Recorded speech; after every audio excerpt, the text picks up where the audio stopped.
네. 오후에 정신 잡수시고 난 후에는 몹시 피곤한 시간인데 잠이 오면 주무세요. 하나님께서 살아가는 자를 잠을 주시는도다 했습니다. 예, 기도하겠습니다. 하나님 아버지 감사합니다. 하나님께서 이 시간도 귀한 성도들의 손길을 통해서 아름다운 감사 예물이 올라왔습니다. 주님 이 예물 받으시고 그들이 원하고 바라고 소망하는 것을 주님 아시오니 응답해 주시옵소서. 가정이 물된 동산 같은 복된 가정 되기를 원하오며 자녀들에게 특별히 복을 주시옵소서. 지금 혼란스러운 이때에 신앙으로 무장할 수 있는 귀한 가정 자녀들 되게 하여 주옵소서. 생업과 직장을 축복하시고 하나님께서 도우셨다고 고백할 수 있는 모든 성도들 되게 하여 주옵소서. 예수 그리스도 이름으로 기도하옵나이다. 아멘.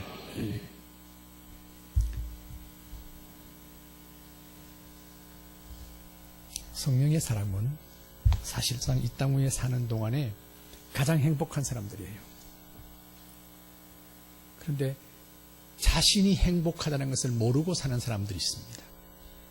내가 병약하든지 아니면 여러 가지 아쉬움이 있다고 할지라도 아무튼 천국 시민권을 가진 이 땅 위에 성도들, 성령의 사람들은 어찌됐든 누구보다도 행복하다고 하는 그와 같은 마음을 가지고 살아야 합니다. 왜냐하니까 하나님이 함께 하시기 때문인 줄 믿습니다. 지금 요셉이라는 사람이 여기에 주인공입니다. 그런데 이 요셉이라는 사람 생각해 보세요. 아버지의 사랑을 독차지했고 그래서 색동옷을 입히고 특별히 사랑하셨습니다. 그 사랑을 받은 이 요셉이 어느 날 갑자기 구덩이에 빠졌다가 또 구사일생으로 살았지만은 노예로 팔려가는데 노예로 팔려간 이것은 일생 동안 노예가 되는 것입니다. 소망이 없는 거예요. 그런데 이 사람이 다른 사람과 전혀 달라요. 미시시피 강둑에 있는 그 감옥을 앙골라라고 칭했습니다. 거기에 오는 사람들은 모두가 종신형을 받은 사람들이고 거기에서 수명대로 사는 사람이 없어요.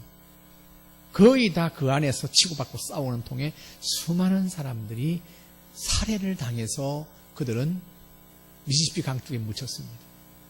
그런데 그 소장 한 사람이 와서 그 감옥을 소망의 감옥으로 만들었습니다.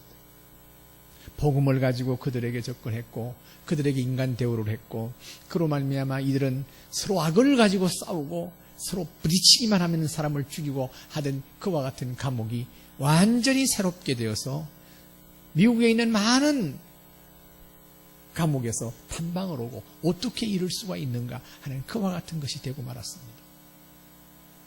그것은 생각해 보세요. 종신징역형을 받았으니 그 감옥에서 무슨 소망이 있겠어요? 악에 바친 사람들만 있는 거예요. 그러니까 부딪히면 싸우고 부딪히면 죽이고 하는 그와 같은 분위기였습니다. 지금 보디발의 집의 노예들도 마찬가지예요. 그들이 노예로 태어난 게 아니에요. 노예가 된 거예요, 갑자기. 그러니까 거기에 대한 불만과 거기에 대한 원한과 소망이 없으니까 서로 치고받고 싸우는 것이 그들의 일과였습니다. 그런데 요셉은 달랐어요.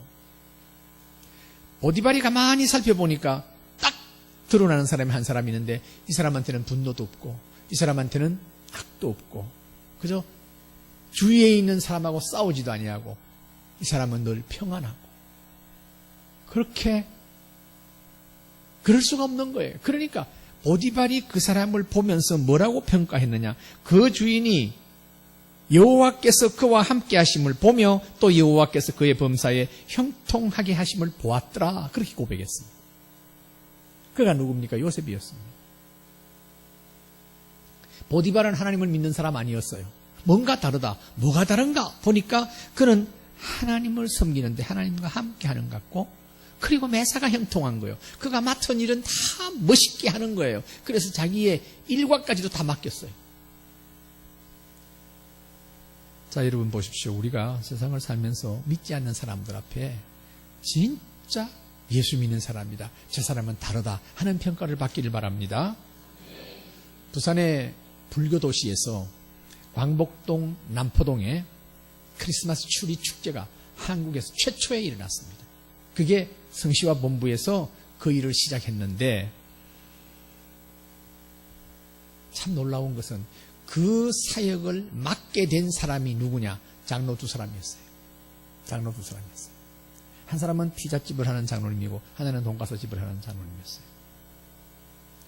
그런데 이 사람을 맡기게 된 것은 남포동 강복동 원도심 회복에서 한 100억 정도의 예산이 나와서 국가와 시에서 나온 걸 가지고 이걸 사업을 해야 되는데 누구한테 맡길까 했을 때에 이 두 장로님이 선택됐어요. 그 상가 번영회에서 그렇게 선택한 거예요.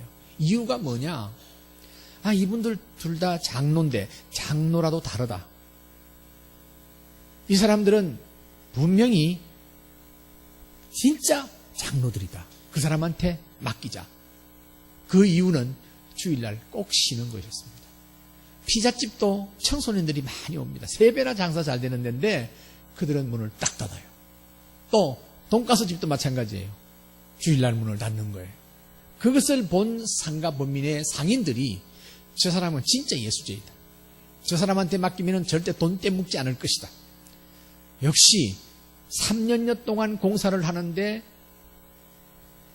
여러 정법자를 불러가지고 하지만은 거기에서 리베이트 받는 일이 없고 오히려 장로님들이 대접을 하면서 그들에게 일을 시켜서 공사한 지 3년이 지나도 구설수 하나 없이 깨끗이 마무리를 지었습니다. 그걸 본 그 주위에 있는 예수 안 믿는 사람들이 진짜 예수제이다. 그래가지고 크리스마스 추리 문화축제 하는데도 역시 그 사람들을 선정을 했더니 상가에서 다 협조하는 거예요. 여러분이 사는 주위 동네에서 또 상가에서 직장에서 여러분을 보고는 진짜 예수 믿는 사람이라는 평가를 받기를 주의 이름으로 축원합니다. 그래야 복음이 전달되는 거요. 복음이 전거되는 거요. 요셉이 바로 그런 사람이었습니다. 다른 사람하고 다른 거예요. 분노도 없었고 어떻든지 감옥을 이 노예 생활에 탈출해서 형들에게 복수하겠다는 마음 추호도 찾아볼 수가 없어요. 그러니까 성경을 보면은요, 요셉의 기록, 야곱의 12아들 가운데서 요셉의 기록이 풍성합니다. 그 외에 10명의 아들들에 대한 기록은 너무나 빈약해요. 하나님이 주목한 거예요. 하나님이 주목한 거예요. 하나님이 함께 하셨다고 하는 증거입니다. 그러니까 그가 하는 일이 형통했어요. 여러분, 우리의 관심은 형통하기를 원하지 않습니까? 우리의 관심은 형통이에요. 그런데 하나님께서는 하나님이 함께 하시는 것을 원해요. 그러니까 우리 성령의 사람들은 어떻게 하면 하나님과 함께 살까 하는 관심을 갖기를 바랍니다. 그렇게 해서 하나님과 함께 살면 형통하게 돼요. 그런데 그렇게 하나님이 함께 하실 수밖에 없었던 원인이 뭔가 찾아보면 딱 하나가 나와요. 그는 꿈의 사람이었어요. 다른 거 없어요. 꿈이 있었기 때문에 노예로 팔려가도 좌절하지 아니하고 분노하지 아니하고 내가 어떤 상황 가운데 있다 할지라도 하나님이 나와 함께 하신다고 하는 믿음 가지고 살았습니다. 그 믿음 가지고 사는 사람에게 어떤 면에서는 고난도 따라요. 보디발의 아내의 그 유혹 때문에 거기서 피하고 나왔는데 왜 그렇게 뒤집어 써서 옷가지를 뺏고는 반대로 이 요셉이라는 종이 나를 이렇게 했다고 그렇게 해서 감옥살이까지 하잖아요. 어찌됐든 하나님과 함께 하시면 감옥살이 가운데서도 하나님이 형통하게 하셨어요. 우리가 어떤 처지에 있든지 하나님과 동행하시면 거기에는 형통한 삶이 따라올 줄 믿습니다. 그것은 바로 꿈을 가지고 있다는 것이 다른 사람하고의 차이가 있는 것입니다. 이 꿈이라는 것이 얼마나 놀라운지. 자, 잠언이 19장 18절입니다. 다 같이요. 묵시가 없으면 백성이 방자에 행하거니와 율법을 지키는 자는 뭐요? 복이 있나니라. 묵시, 꿈입니다. 비전입니다. 꿈이 없으면 백성이 방자에 행한다 하는 말은, 방자에 행한다는 말은 무슨 말인가 하면은 망할 짓을 골라서 하는 겁니다. 망할 짓을 골라서 하는데 어디 망하지 않겠습니까? 그렇기 때문에 꿈이 없는 백성은 망한다 하는 것으로 회자되고 있습니다. 그런데 율법을 지키는 자는 복을 받느니라, 복이 있느니라 하나님의 말씀을 순종하고 지킬 때에, 그 말씀을 믿음으로 지킬 때에 복을 받는다고 하는 것입니다. 여러분, 꿈이 없다는 것은 믿음이 없다는 말과 같습니다. 믿음이 없이 어떻게 성령의 사람이 살아나갑니까? 오직 믿음으로 사는 거예요. 그래서 의인은 믿음으로 살리라. 믿음이 없이는 아무런 기대도 없어요. 믿음이 없이 성경을 보면은 성경 말씀을 순종하지 않습니다. 믿음을 가지고 볼 때에 비로소 이 말씀이 살아서 역사하는 거예요. 살아서 역사하는 거예요. 여러분, 두레교회의 원로 목사인 이 김진홍 목사님을 잘 아실 것입니다. 이분이 유신헌법 반대한다고 해가지고 데모하다가 감옥에 갔잖아요. 감옥에 가가지고 독방에 넣었단 말입니다. 독방에 넣어놓으니까 할 게 없잖아요. 할 게 없으니까 성경을 읽기 시작했어요. 성경을 읽었는데 그 추위에 성경을 읽으면서 하나님 앞에 기도하기를, 하나님, 이 추위를 좀 덜게 해주세요. 얼마나 하나님이 그를 사랑했는지, 막 성령의 불이 너무 뜨거워가지고 그 겨울에도 추운 줄 모르고 성경을 일주일에 한 독씩 읽어가기 시작했습니다. 그런데 지금까지의 그가 목사로서 성경을 읽었던 거하고 그 고난 가운데 읽었던 게 그 성경이 살아서 자기 마음에 막 치는 거래요. 그래서 그가 그렇게 은혜를 받고 하나님께서 그를 새롭게 이제는 감명받아서 나와서 할빈촌이라고 하는 그 청계천에서 목회를 하고, 지금은 나이가 저보다 지금 3살이나 많더라고요. 3살이나 많은데 지금 78인가 그렇죠. 많은데 둘의 그 동두천 산골짜기에서 기가 막힌 삶을 살고 있습니다. 그분의 칼럼을 계속 보내줘서 제가 읽고 있는데요. 이분은 새로운 삶을 살고 있어요. 나라를 위해서도 너무나 귀하고요. 교계를 위해서도 너무나 귀하게. 그러면서도 온갖 수모와 온갖 어려운 일을 과거에 다 받았지만은 그는 하나님께서 그와 함께 하신 것을 보고 있습니다. 여러분, 히브리서 11장은 믿음장이라고 그러지 않습니까? 자, 히브리서 11장 1절로 2절을 우리 함께 읽습니다.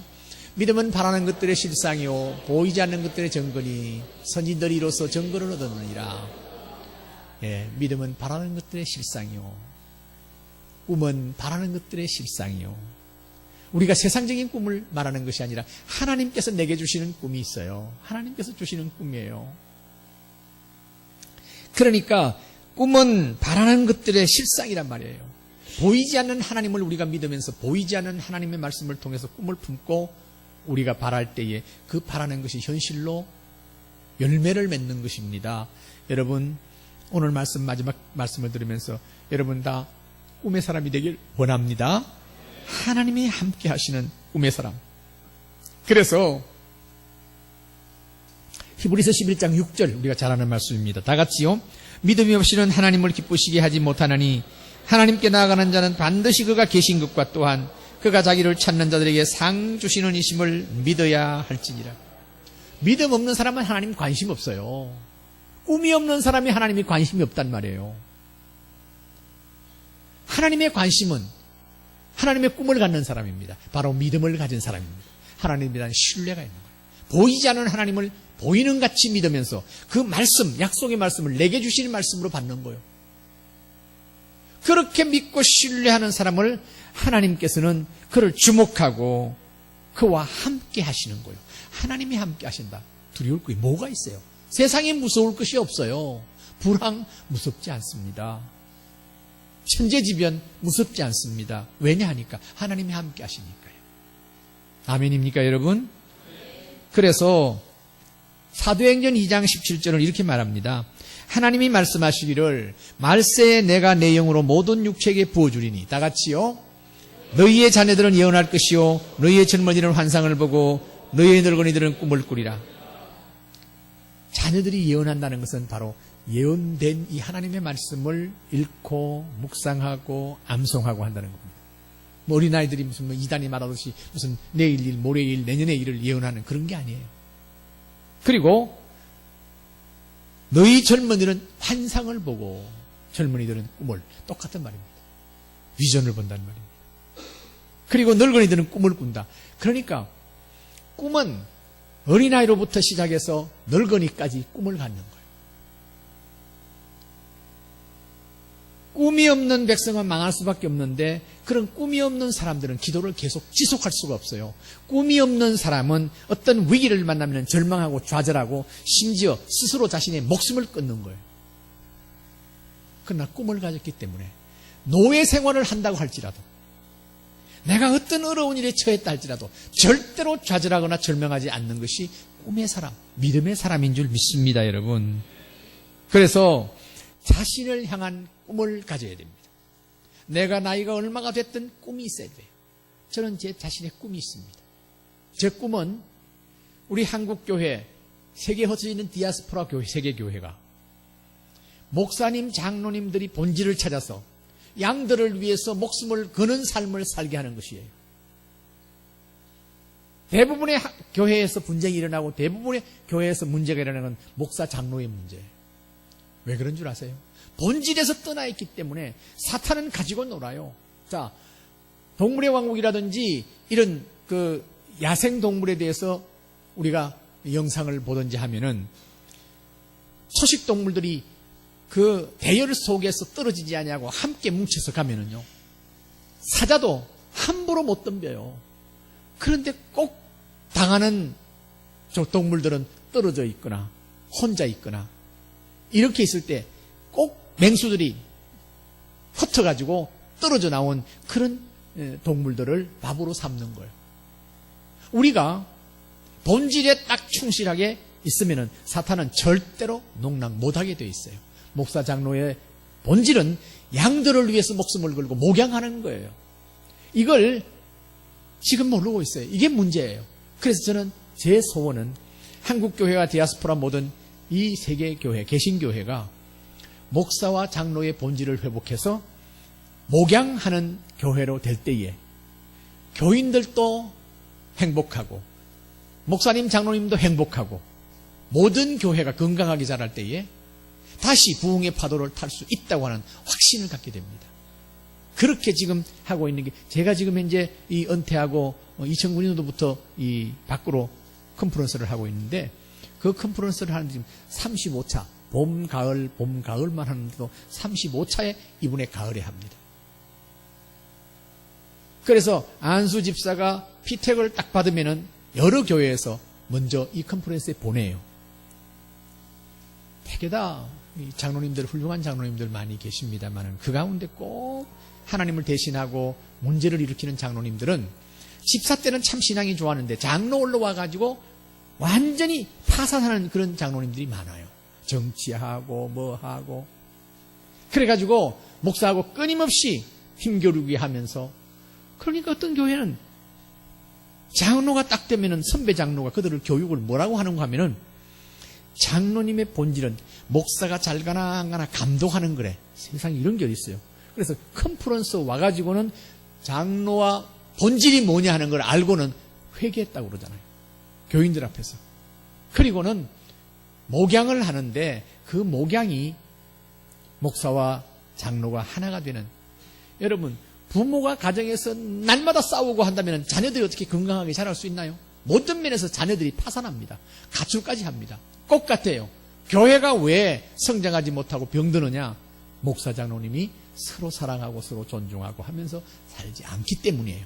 저의 꿈은 바로 그거예요. 그리고 우리 자녀들을 향한 꿈이 있습니다.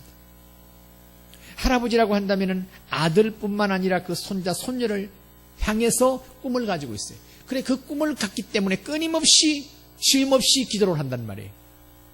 꿈이 없으면 기도를 지속할 수가 없어요. 특별 새벽 기도도 나오고 그 외에는 못해. 나이가 많아서 초저녁에 잠을 자고 잠이 안 오니까 교회에 나온다. 아니에요. 꿈 때문에 나와야 돼요. 꿈 때문에. 그럴 때에 그 꿈 이루어 주시는 하나님께서 우리의 간구와 기도를 응답해 주시는 줄 믿습니다. 뿐만 아니라 교회를 향한 꿈이 있어야 돼요. 교회를 향한 꿈. 교회가 하고 있는 모든 일들을, 그것을 향해서 우리는 끊임없이 기도하는 거예요. 뿐만 아니라 이 지역 사회를 위해서, 그리고 나라와 민족을 위해서, 열방을 위해서 꿈을 가지고 기도할 때에 하나님께서 그와 함께 하시는 줄 믿습니다. 그래서 꿈을 가지고 있다면 이걸 가족들 앞에서 꿈을 품고 있다고 말을 해야 됩니다. 가정예배 가운데서도 내가 이런 꿈이 있어이다. 이런 꿈이 있다 얘들아. 위에서 함께 기도하자. 너희들도 각자 꿈을 가져야 한다 하는 것으로 그렇게 공개해야 된다고 봅니다. 빌립보 2장 14절 우리가 너무나 잘 아는 말씀입니다. 함께 읽기를 원합니다. 너희 안에서 행하시는 이는 하나님이시니 자기의 기쁘신 뜻을 위하여 너희에게 소원을 두고 행하게 하시나니. 우리 안에 성령이 계시잖아요. 예수의 영이 있잖아요. 그러니까 너희 안에서 행하시는 이는 하나님이시니 자기의 기쁘신 뜻을 위하여 너희에게 소원을 두고 행하게 하신다. 꿈이에요. 하나님이 내게 주시는 꿈이 뭐냐? 내게 주시는 소원이에요. 항상 자기 중심에서 내가 복을 받고 내가 만족하고 내가 행복하고 하는 쪽이 하는 거. 세상 사람도 다 해요. 그러나 우리는 달라요. 우리는 하나님이 주시는 꿈을 품고 그것을 통해서 기도하고 간구하고 그때 하나님이 함께 하시며 거기에 열매가 있단 말이에요. 그래서 우리는 구약에 있는 하나님의 백성들보다 신약의 백성으로서 얼마나 축복인지 몰라요. 구약에서는 상상할 수도 없는 거예요. 자, 반복해서 베드로전서 2장 9절 말씀을 계속 소개하고 있습니다만 우리 한번 더 읽기를 원합니다. 그러나 너희는 택하신 족속이요 왕같은 제사장들이요 거룩한 나라요 그의 소유가 된 백성이니 이는 너희를 어두운 데서 불러내어 그의 기이한 빛에 들어가게 하시니 아름다운 덕을 선포하게 하려 하심이라. 아멘. 택하신 족속입니다. 이스라엘만 택한 족속이 아니에요. 저와 여러분을 성령을 통하여 너는 내 아들이라고 딸이라고 성령을 통하여 택해서 인쳐주신 분인 줄 믿습니까 여러분들? 그거 믿어야 돼요. 별 볼 일 없는 나를 그 많은 사람들 가운데서 내 하나님의 자녀로 인쳐주셨다. 선택하셨다. 거룩한 백성으로 하나님께서 하셨다. 이걸 믿고 시인하고 고백할 수 있기를 바랍니다. 그런데 여기서 왕같은 제사장이래요. 여러분 왕같은 제사장이라는 게 왜 그랬느냐. 구약에는 왕과 제사장이 따로 있어가지고 왕이 제사장 노릇 못했습니다. 제사장이 왕 노릇 못했습니다. 우리는 왕같은 제사장이 된 거 여러분 아시죠? 예수님께서 십자가에서 운명하시는 그 순간 온 천지가 어두워지면서 역사가 나타났습니다. 하나님의 임재가 나타나면서 성소, 그러니까 성전에 성소와 지성소에 두텁게 쳐져 있던 휘장이 찢어졌습니다.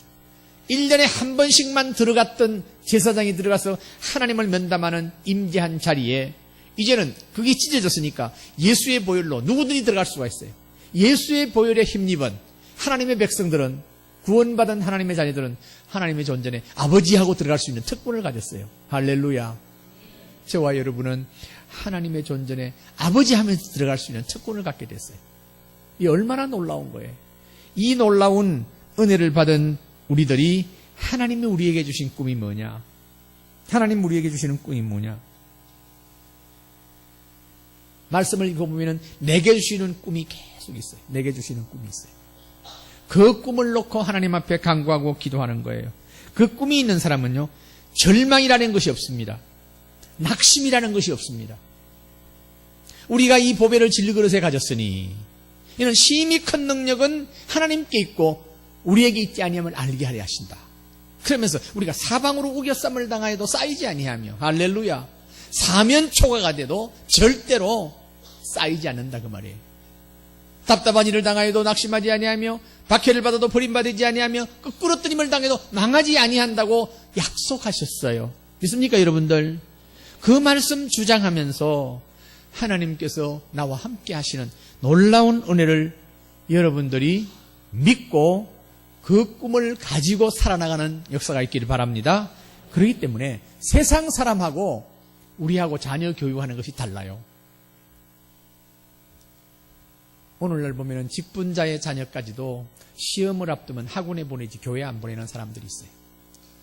너무나 어리석은 것이고 그거는 진짜 성령의 사람 아니에요. 세상 사람들은 자녀 달되라고 잔소리하고 제가 30년 가까이 이 제자 훈련을 하면서 그 성도들 한 사람 한 사람 대해가 보면은 그 성도들이 다 가지고 있는 상처가 있는데 그 상처의 가장 큰 부분이 부모로부터 받은 상처예요. 부모가 잘 되라고 잔소리했는데 그게 너무 큰 상처가 된 거예요. 잔소리해가지고 절대로 자녀들이 잘 되지 않습니다, 여러분. 한번 보세요. 우리 자녀는 좋은 학교 갔고 좋은 직장 가지고 이렇게 할때 평생 걔 옆에서 잔소리했더니 이렇게 훌륭한 사람이 됐다 하는 사람 있나요? 없어요. 믿지 않는 남편을 향해서 나는 수없이 바가지를 끌었더니 교회 나와가지고 이렇게 신앙생활 잘한다. 없어요. 뭔 줄 아세요? 꿈을 가져야 돼요. 자녀 하나하나에 대한 꿈을 가지고 하나님 앞에 기도하는 겁니다. 방황할 때는 얘야, 나는 너를 향해서 꿈을 가지고 있단다. 그렇기 때문에 너는 계속해서 방황만 절대로 하지 않는다. 반드시 하나님께 영광 돌리는 멋진 아들, 딸이 될 것이라고 나는 확신한다. 어머니의 꿈, 어머니의 기도, 아버지의 꿈, 아버지의 기도는 헛되지 않는단다. 그런 이야기를 해줄지언정 잔소리하지 마세요. 세상 사람이 그렇게 해요. 우리는 성령의 사람이에요. 자녀를 키우는 방법이 주께서 말씀하셨어요. 주의 교양과 훈계로 양육하라. 주의 교양과 훈계가 잔소리입니까? 아니에요.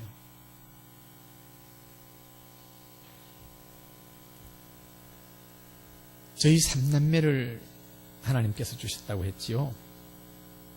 그런데 딸, 아들, 딸, 그 다음에 입양한 아들이 있습니다만 이 3남매를 키우면서 딸들은요, 말할 필요가 없을 정도로 공부를 너무 잘했고 성실했어요. 그런데 중간에 아들이 너무나 착해 빠져가지고 유치원 때부터 늘 얻어맞고 들어오는 것이 주특기였어요. 그러니까 아들 하나가 좀 용맹스러운 다윗 같은 아들이 되기를 바랬는데 이것은 맨날 얻어맞고 들어오는 거예요. 그런데 그렇다고 공부를 잘하는 게 아니에요. 공부는 항상 60명일 때는 30등, 70명일 때는 35등. 어떻게 맞추라 해도 그리 못 맞추겠어. 그러니까 이 앱이라는 사람이 믿음을 가지고 있지 못했던지 자우간 잔소리하고 만나면은 저 바보 죽통 밥통 하고 내 상처를 줬어요. 나만 보면은 막 애가 쫄아가지고.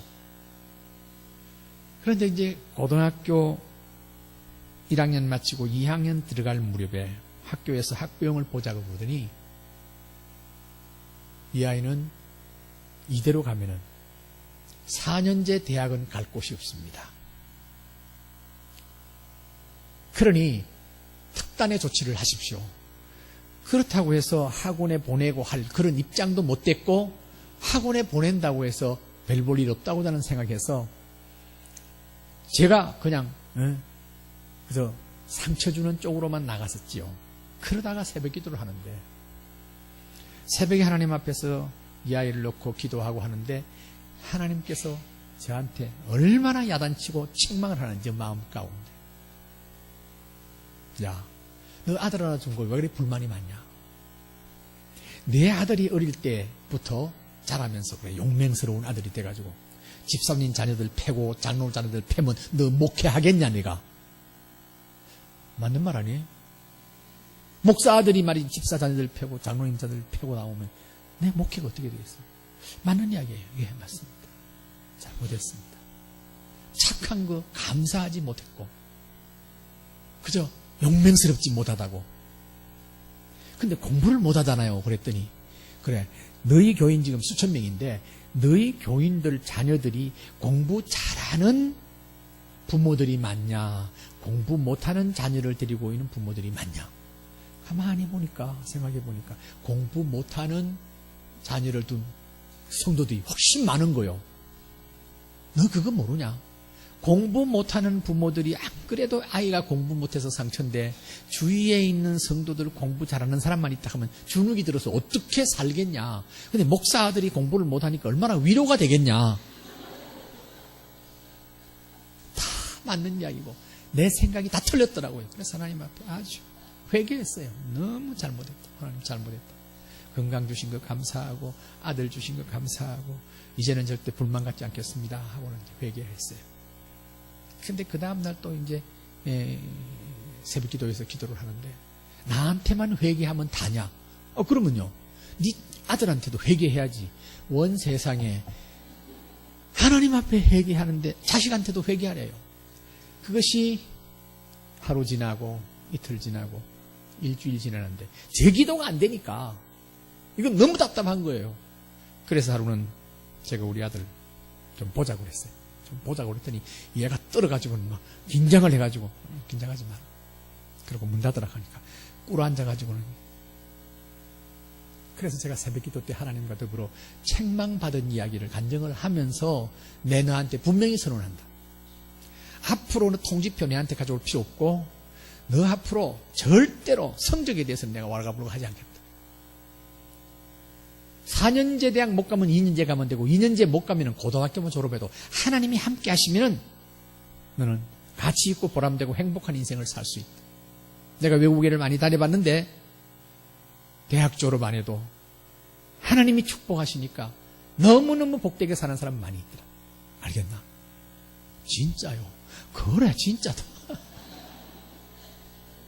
그 대신 교회 생활, 신앙 생활, 큐티하고 모든 거 하는 것만큼은 그 전에보다도 더 열심히 해야 된다. 무슨 말인가 알겠나 하니까 알겠습니다.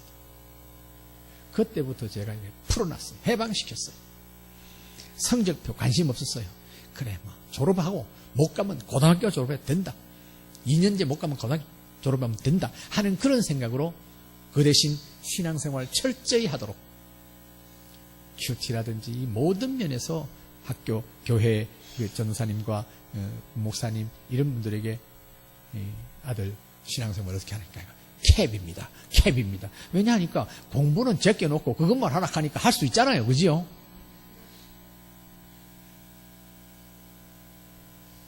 대학 이제 입학시험을 치는데 삼류대학, 삼류대학에 그것도 자기가 이제 자기가 하고 싶은 거라고 전자통신과에 집어넣는데 뭐 떨어진 거에 대해서는 하나도 충격을 안 받았어요. 의뢰이 떨어질 줄 알고 있었으니까. 그래, 전문학교 어디로 갈래 하니까 아빠 한 해만 재수하게 해달래. 야, 재수해봤자는 안 돼. 그게 대해서 별 없을 거야. 한 해만 하게 해달래. 좋다, 한 해만이다. 그래서 한 해 재수하는데 뭐 성적 오른 것도 없어요. 그래서 한 해 재수해가지고 어디 넣으려고 하니까 맨 아직 떨어진 그 과에 넣겠다는 거예요. 그보다 낮은 과에 들어가지 왜 그러니까 난 그걸 하고 싶대요. 그래, 어차피 떨어질 거 뭐 내가 가서 할 거 없다. 근데 그게 합격됐어요. 그래서 대학에 딱 들어갔는데 내가 그랬어요. 너 이 대학 나와가지고는 어떤 직장도 갈 곳이 없다. 그러니까 너는 실력을 길러야 된다. 전공 잡고 영어를 해야 된다. 그래서 제가 멘토 역할을 했어요. 근데 그것도 한계. 제가 목회한다고 뭐 계속해서 내가 뭐 어떡하겠어요.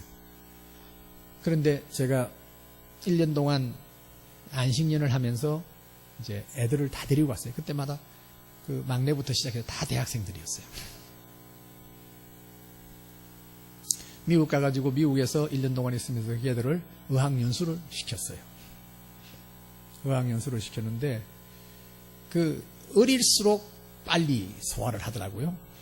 그래서 어학연수하는데 얘가 상당한 많은 그런 덕을 봤어요. 그러니까 귀가 열리고 그 다음에 말이 터지고 1년 동안 했는데도 그 다음에 계속해서 테이프 듣고 뭐 이러는데 많이 이제 성장한 거예요. 대학교 다니면서 그냥 이렇게 릴렉스하게 해놓으니까 이렇게 막 쪼으면은 얘는 못하는 거예요. 릴렉스하게 하니까 대학 다니면서 장학금도 받더라고요. 이것 봐라. 하여튼 기질대로 되는 거예요. 그래서 대학 졸업을 하고는 아빠서 대학원 갈래요. 그래, 대학원. 너 자대에서 가나? 아니, 우리 자대는 대학원 가봤자 소용없어요. 그러면 부산대학 대학원 가겠대요. 부산대학은 부산에서는 서울대학입니다. 그래서 그 대학의 공대 교수 집사님 한 분이 있었는데 그분한테 제가 우리 아들이 지금 어느 대학 나온 거 알죠? 예, 압니다. 이 아들이 지금 부산대학 대학원에 간다고 하는데 집사님 어떠세요? 하니까 이 집사님이 하는 이야기가 목사님, 대학원은 믿음으로 가는 게 아니고 실력으로 갑니다. 아니, 누가 믿음으로 간다 했어. 쟤한테 하여튼 충격적인 상처를 주는 거예요. 이제 우리 아들 공부 못하는 것이 바닥에 우리 교회에 다 알려졌어요. 그래서 그 이야기는 하지 않았어요. 야, 믿음으로 가는 게 아니고 실력으로 간다는 소리는 안 했는데 부산대학 대학원에 붙였어요. 그래서 집사님, 우리 아들 어떻게 된 거 아세요? 소문 들었습니다. 믿음으로 간 거예요. 내가 그랬더니 사실상 그게 믿음으로 간 거예요. 실력으로 간 게 아니에요. 하나님께서 붙여주셨어요. 그런데 그 대학원에 들어가서는 얘가 날마다 너무너무 힘들어하는 거예요. 징징 짜면서 가는 거예요. 그래서 제가 그 대학원의 지도 교수인 김모 교수에게 전화를 했어요. 그분도 지선민인데, 집사님, 우리 아들이 왜 이렇게 늘 울고 다닙니까? 했더니, 예, 지금 목사님 아들이 나온 학교가 삼류대학이기 때문에 기초가 제대로 안 됐습니다. 그래서 힘들어 하는데, 얘는 순발력은 약한데 지구력이 있습니다. 그러니까 6개월만 나가도록 격려해 주세요. 그래서 6개월 동안 다니더니 그때부터 얼굴을 패면서 기토를 잡아가지고 대학원을 잘 마쳤어요. 얼마나 감사한지. 그 믿음 좋은 그 교수예요. 하나님께서 그렇게 만나게도 하시더라고요. 끊임없이 집사람하고 저는 이 아들을 놓고 하나님 앞에 기도했죠. 꿈을 가지고 기도했죠. 그런데 대학원 졸업하고는 그 교수가 소개한 서울의 그 계통에, 소위 말해서 음성인식, 하는 이 계통에, IT 계통이죠. 거기에 회사에 들어가서 2년 동안 잘 다니더라고요. 그러더니 한 분은, 아빠, 아무래도 박사를 해야 되겠어. 야야, 너는 공부에 은사가 없는데 공대 박사, 여기 말이 공대 박사지. 아니, 교수하고 상의해봤나 하니까 상의해봤대. 오라 하더래. 그래서 교수한테 내가 확인을 했더니, 예, 목사님, 제가 허락했습니다. 보내주세요. 그래서 박사 과정에 들어갔는데, 보통요, 웬만하면은 공대 5년 정도 되면은 학위를 땁니다.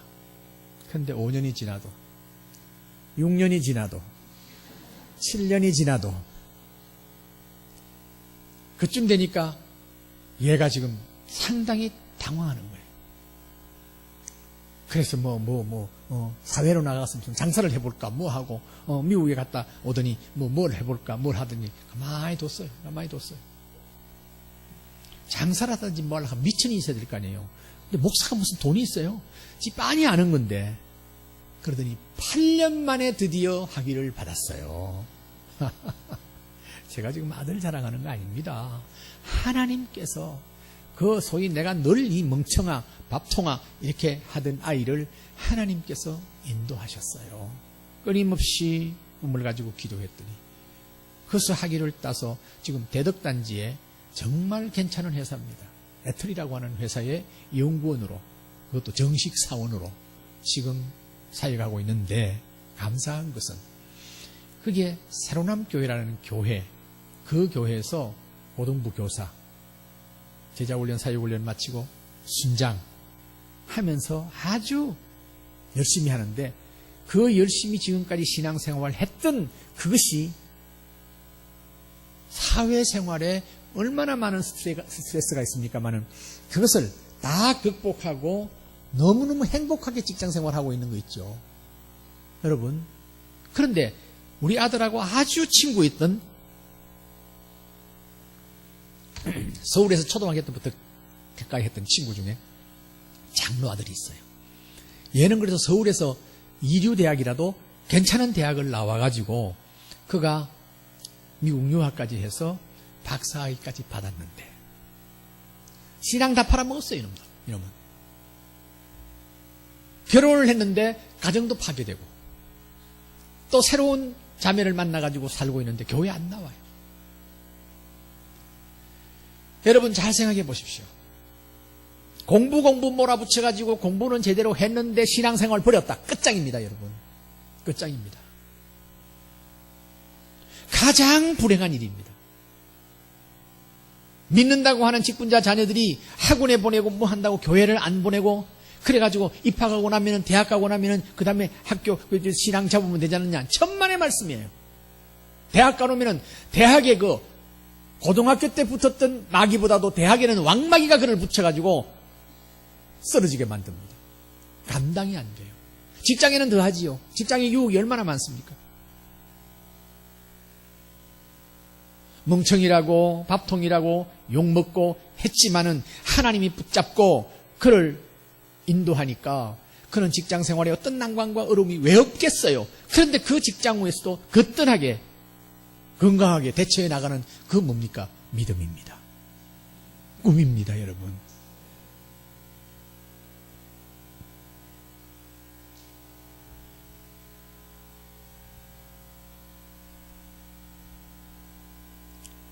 저는 자녀들을 절대로 우리 성령의 사람은 공부하라고 잔소리하지 않기로.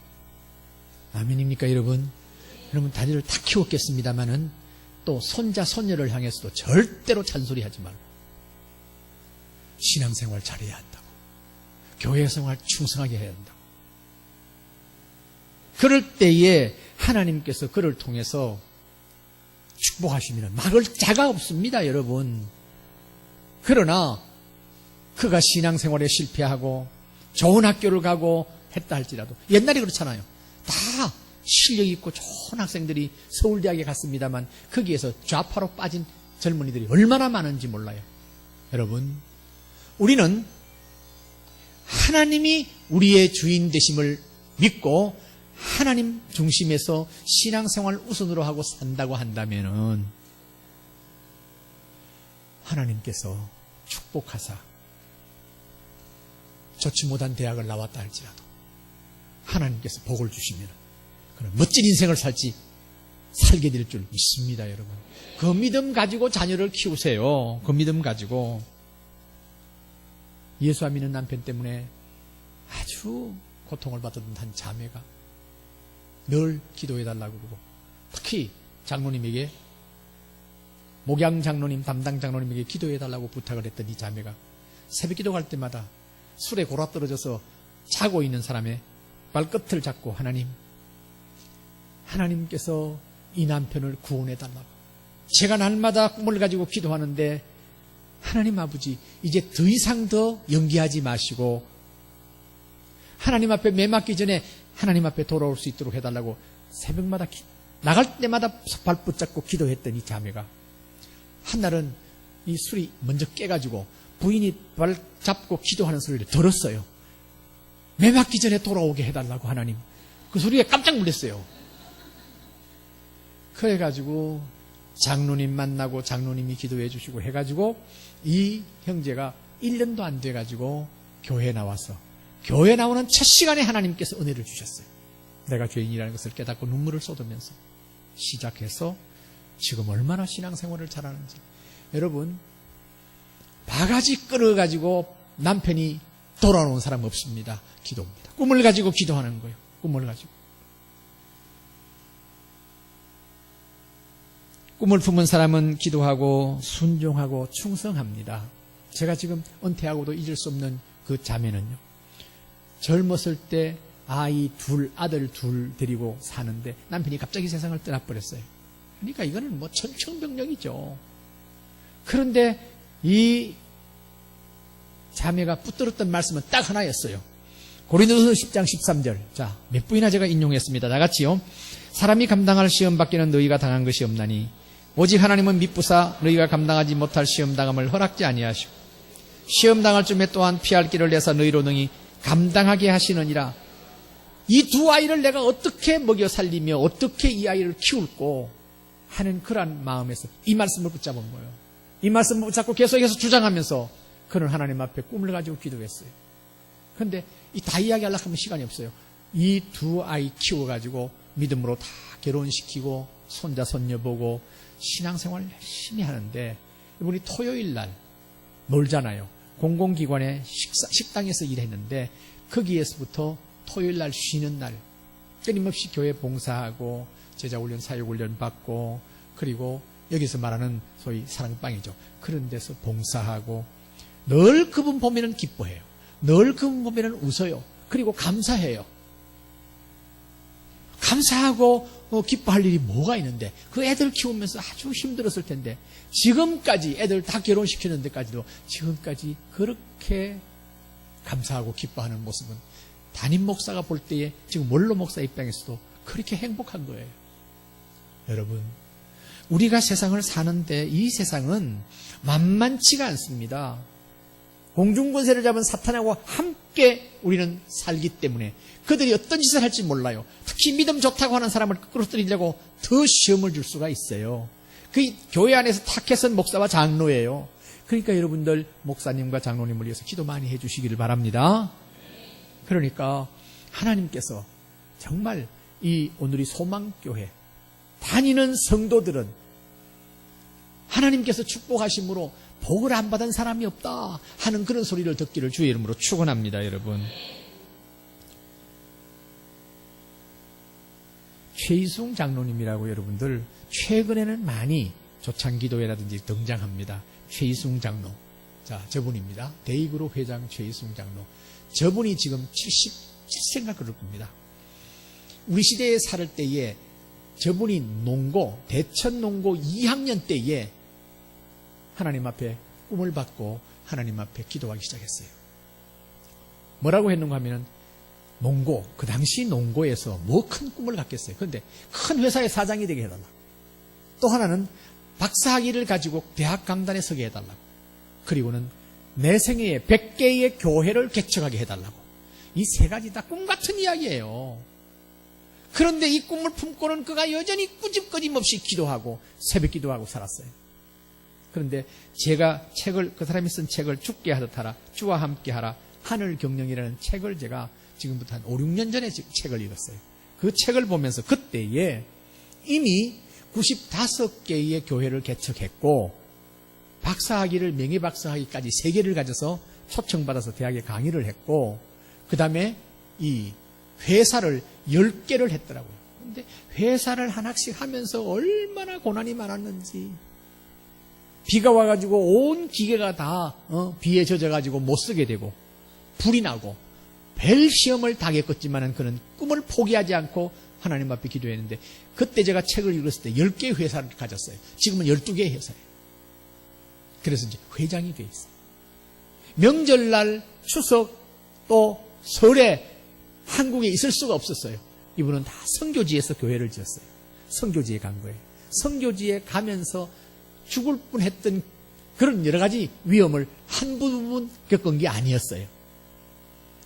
그런데 지금은 이제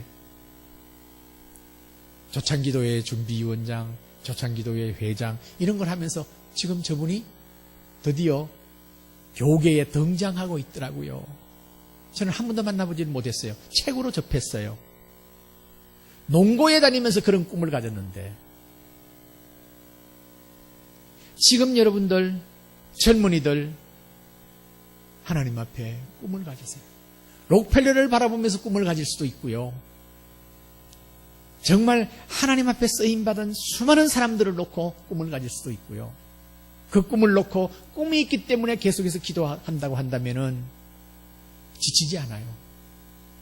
요셉이 노예 생활하면서도 꿈이 있었기 때문에 절대로 지치지 않고 균형을 잃지 않고 하나님과 함께 하셨고 형통했고, 옥에 갇혀서도 그는 끊임없이 꿈을 품었고 드디어 하나님께서 그를 때가 참에 국무총리로 세우셨고, 그래서 그의 형제들을 다 맞이할 수 있었고 그의 부모와 형제를 다 평안하게 모실 수 있었던 그 민족을 구원하기 위함이었다고 했지 않습니까? 그게 바로 요셉이 바로 저와 여러분인 줄 믿습니다. 여러분, 하나님 앞에 특별히 뽑아냈어요. 죄악의 노예 생활을 했던 우리들에게 하나님께서 죄악의 그 사슬을 벗게 하시고 하나님께서 하나님 백성의 하나님의 자녀로 삼으셨어요. 우리가 그 꿈을 놓고 그 꾸준히 기도하지 않기 때문에 오늘날 우리가 생각할 때 초라하기 짝이 없죠. 그러나 우리의 생애가 절대 초라한 것으로 끝날 수가 없어요. 저는 나이가 지금 70 중반이지만은 끊임없이 지금 꿈을 가지고 하나님 앞에 간구하고 있어요. 여러분, 꿈을 품고 기도하는 사람은 하나님의 꿈을 가지고 기도해야 돼요. 전도하는 것입니다. 전도. 이 전도에 대해서 여러분들은 어떻게 생각하시는지. 성도들이 전도라고 그러면은 그저 교회 채우기 위해서 한다고 생각할지 모르지만 아니에요. 전도는 내가 사는 거예요. 따라 하실까요? 전도는 내가 사는 것이다. 자, 보세요. 사도행전 1장 8절 우리가 잘 알죠. 다 같이요. 오직 성령이 너희에게 임하시면 너희가 권능을 받고 예루살렘과 온 유다와 사마리아와 땅 끝까지 이르러 내 증인이 되리라. 여러분 성령의 사람입니까? 아멘이 저고요. 여러분 성령의 사람입니까? 증거를 보여줘야 돼요. 성령의 사람이라는 증거를 보여야 돼요. 그 증거가 뭡니까? 내가 증인되어 있다. 예수의 십자가 사건과 부활의 사건의 증인으로서 내가 서 있다고 하는 것이 증거예요. 분명히 우리가 꿈을 가지고 나의 꿈, 나의 자녀들, 나의 손자, 손녀들의 꿈을 가지고 기도한다고 한다면 하나님의 꿈부터 기도해야 돼요. 하나님의 꿈이 뭡니까? 아직 당신의 품에 들어오지 아니한 자녀들, 무수한 자녀들이 들어오기를 원해요. 그게 하나님의 꿈이에요.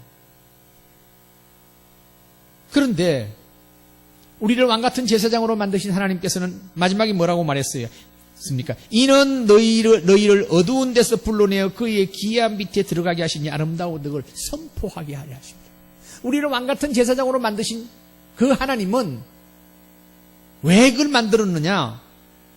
너희를 어두운 데서 불러내어서 기이한 빛에 들어가게 하셔서 하나님의 백성 삼으신 것을 아름다운 덕을 선전하고 선포하고 증거하라고 하는 거예요. 우리가 구원받았습니까? 여러분 구원받았습니까? 구원받은 증거가 뭐예요? 내가 정인되어 있다 이 말이에요. 내가 정인의 삶을 산다 이 말이에요. 제가 포켓집의 비밀을 이야기한다고 그랬죠. 그죠? 네? 부산에 롯데호텔이 있어요. 어떤 분이 저를 데리고 가서 롯데호텔에서 양복을 맞춰준 거예요. 되게 비싸더라고요. 양복을 맞춰주고 그래서 거기에서 양복을 재고 일을 하는데 저는 때를 얻든지 못 얻든지 전도하는 것이 저의 삶이었어요.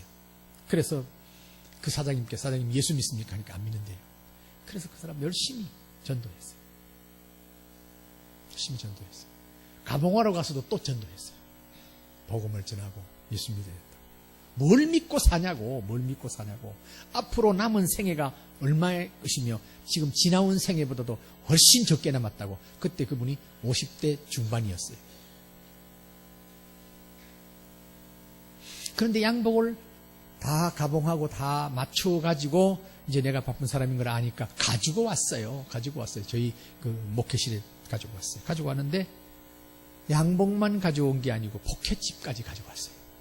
그리고는 책을 펼치면서 목사님은 교회에서 강대상에 서는데 강대상 보면은 남성보다 여성들이 훨씬 많습니다. 70%가 여성이라고 봅니다. 정확하게 알더라고요. 그래요. 근데 이 포켓칩이 나온 것은 영국 신사들에게 여성을 향한 예의라는 거예요. 그러면서 열심히 강의를 해요. 막 그러나 보다. 그러면서 이걸 가져와서는 그걸 하라는 거예요. 근데 그때 제가 50대 초반인가 그랬는데 그걸 한다는 게 참 어색하기 짝이 없어요. 안 했어요. 근데 이분한테는 내가 신앙 지도를 했습니다. 신앙은 기초부터 잘 해야 됩니다. 그래서 교회만 왔다 갔다 한다고 신앙이 자라는 거 아닙니다. 새가족반을 하십시오. 새가족반 5주 마치고 그래서 등록을 우리는 시키거든요. 등록을 했어요. 그런데 제가 이걸 안 하고 나오거든요. 그러니까 목사님 한번 뵙시다 하더니 목사님은 목회의 전공이기 때문에 목사님께서 이렇게 하라 저렇게 하는 것을 그대로 순종해가지고 등록까지 하고 지금 다니고 있습니다. 그런데 목사님 저는 양복의 전공입니다. 그런데 왜 포켓칩을 들었는데 안 하고 있습니다. 아이고야 이거 참말로. 그래서 우리 부목사한테 그분이 몇 부 예배 나오냐 그랬더니 몇 부 예배 나온대. 그 몇 부 예배 나오는 그 부스에는 제가 하고 나왔어요. 성도들도 이상하게 생각하는 거죠. 근데 그것이 또 발각됐어요. 자기가 나오는 2부 예배만 내가 이걸 하고 나온다.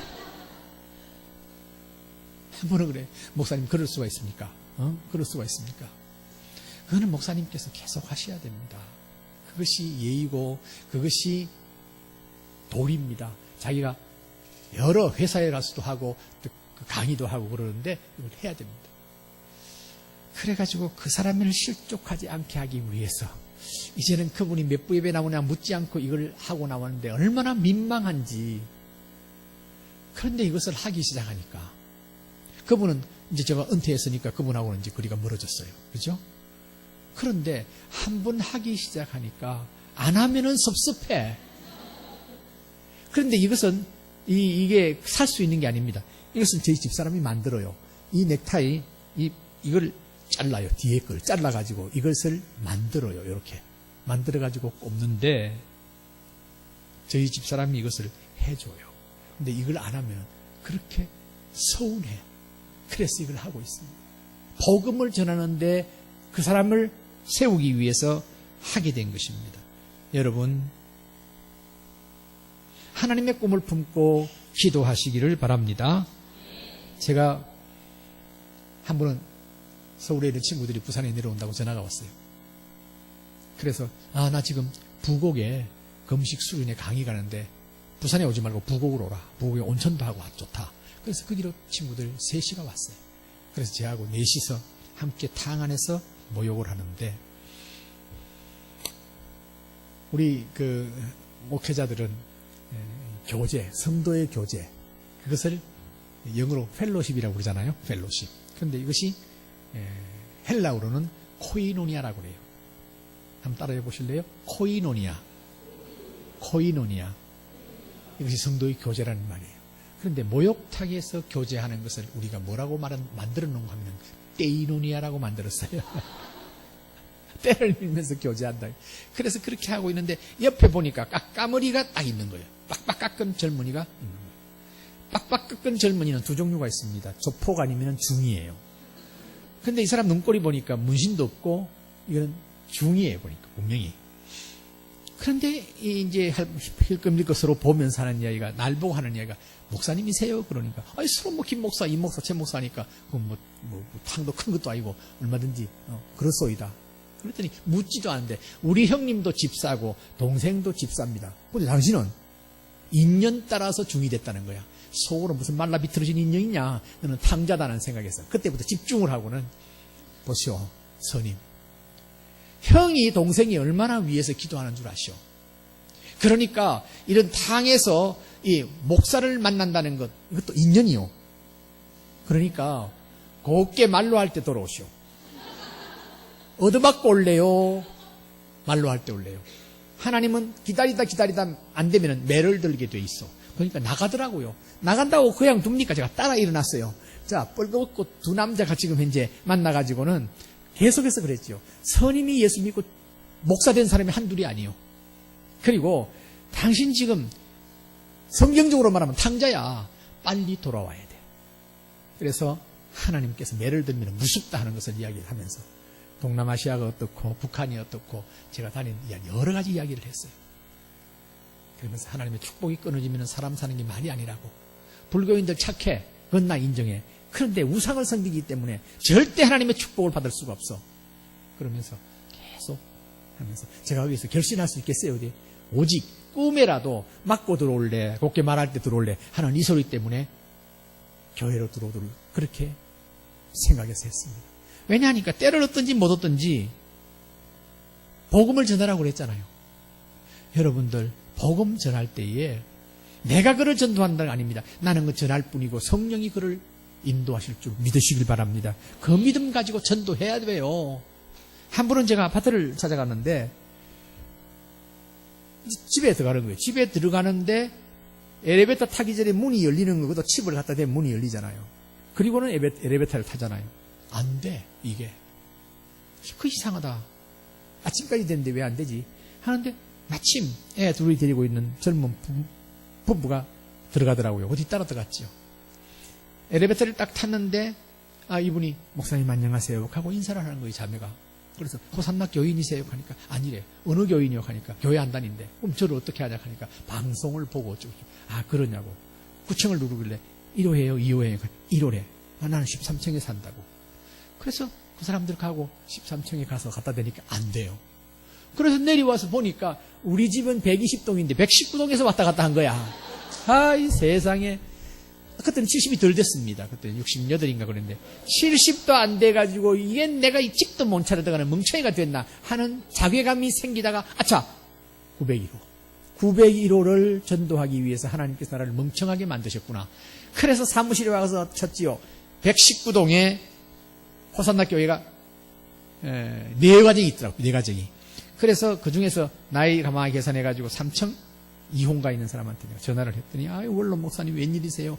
회의를 하고 여차저차 우리 공조해서 이분을 전도하자.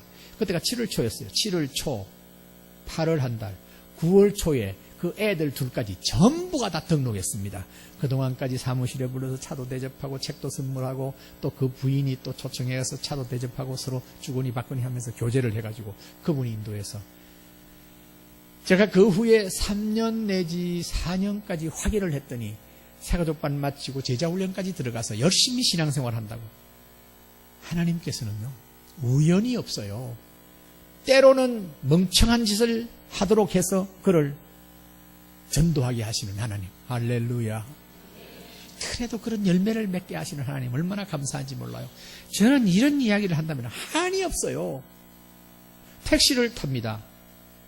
아침에 이른 아침에 이제 KTX를 타고 올 때는 제가 비서 나오지 말라고 그러고 제가 택시를 타요. 택시를 타면 반드시 전도를 해요.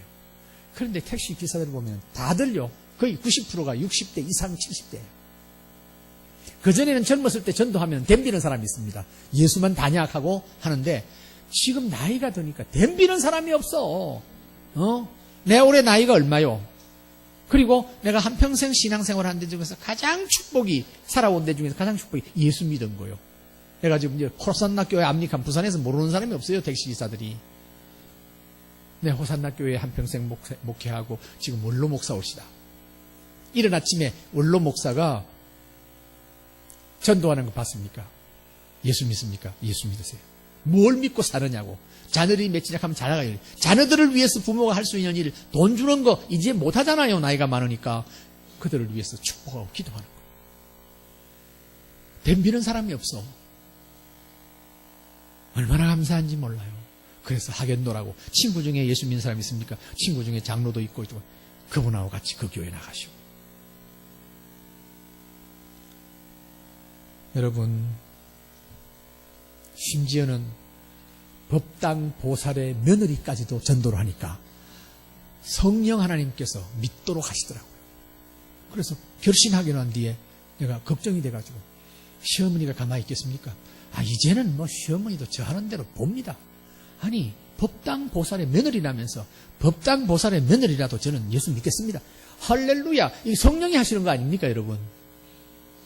두려워하지 마시고 누구든지 때를 얻든지 못 얻든지 전도하는 여러분 되시길 바랍니다. 하나님이 집중적으로 관심을 가져요. 제가 강경화로 그렇게 사망 진단을 3년 내지 5년의 시한부 인생을 받았을 때 제일 제가 목표를 삼은 것이 하나님 기쁘시게 하나입니다. 전도다. 전도. 주님 부르실 때까지 전도다. 목사가 다 전도하는 거 아닙니까? 아니에요. 목사 전도 안 하는 사람 너무 많아요. 목자가 새끼를 낳냐, 양이 새끼를 낳지. 그러면서 안 하는 사람이 얼마나 많은지 몰라. 목사가 전도해야 삽니다. 정 목사님, 전도하십시오. 전도하십시오. 하나님이 관심을 가져요. 맥스 루케이드라고 하는 사람이 있습니다. 맥스 루케이드라고 하는 목사님인데 이분이 쓴 책이 일상의 은혜라는 책을 썼습니다. 소책자예요. 저 핵심이 뭐냐 하니까 우리 예수 믿는 우리들, 구원받은 우리들은 천국 택배회사의 직원이래요. 자, 택배회사에서 상품을 가지고 고객에게 전도하지 아니하고 자기 집에 감춰놓고 만약에 가졌다면 형사처벌 받잖아요. 그렇죠?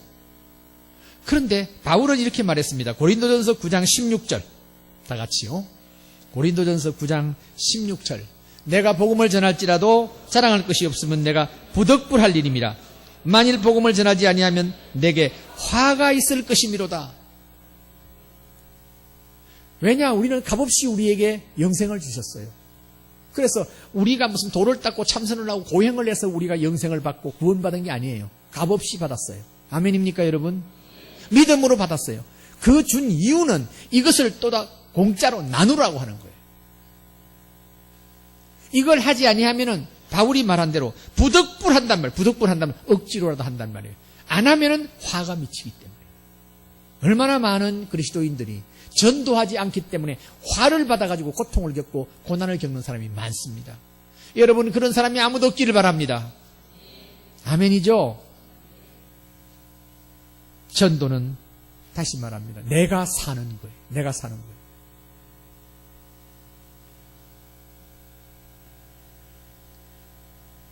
전도해야 되겠지요? 네. 그런데 올해까지 여러분들에게 목표를 드리겠습니다. 올해까지 여러분의 개인적인 꿈을 가지고 자녀에 향한 꿈과 손주, 손녀를 향한 꿈을 가지고 기도하는데 그 꿈이 이루어지기 위해서는 하나님께서 이루어 주셔야 될 거 아닙니까? 그렇죠? 그러면 하나님의 꿈부터 우리가 기도해야 될 거 아닙니까? 하나님의 꿈은 나를 통해서 예수 안 믿는 사람이 예수 믿게 하기를 위해서 기도하는 거예요. 저는 지금 11명의 간호사를 위해서 기도합니다. 제가 7월 달에 백내장 수술을 했어요. 그런데 그 원장이 예수 믿는 사람이에요. 집사예요. 그런데 그분이 하는 이야기가 우리 이 간호사들 11명인데 아무도 예수를 안 믿는데 목사님께서 그분들을 예수 믿게 좀 해달라고. 좋다고. 그래서 지난 8월 달에는 어떻게 했는가하면 점심시간이 몇 시부터 몇 시래. 그래서 내가 점심을 준비하겠다고. 맘스터치라고 하는 햄버거 집에서 그걸 좋아한대, 젊은이들이. 이걸 전부 다 내가 16명분을 사가지고 갔어요. 그래서 점심시간이 딱 돼가지고 그걸 갖다가 다 하나씩 먹게 하고는 30분 만에 딱 먹고 30분 동안 내가 복음을 전했어요. 예수가 어떤 분인가? 교회가 어떤가? 성경이 어떤 것인가? 이런 것에 기초적으로 프린트해가지고 딱 주면서 우리의 이 예수 믿고 산다는 것이 얼마나 축복인지 서론적으로 하고 9월 달에는 이제 내가 피자를 사가지고 가겠다고 그랬어요. 피자를 사가지고. 그래서 그랬는데 그 11명 가운데 2사람이 예수 믿겠다고, 교회를 다니겠다고. 이제는 구체적으로 복음을 제시해가지고 결신을 시킬 작정이에요. 그를 위해서 기도할 때마다 제가 그 자매들을 위해서 기도합니다. 그 대신 이제 내가 데리고 교회를 가기가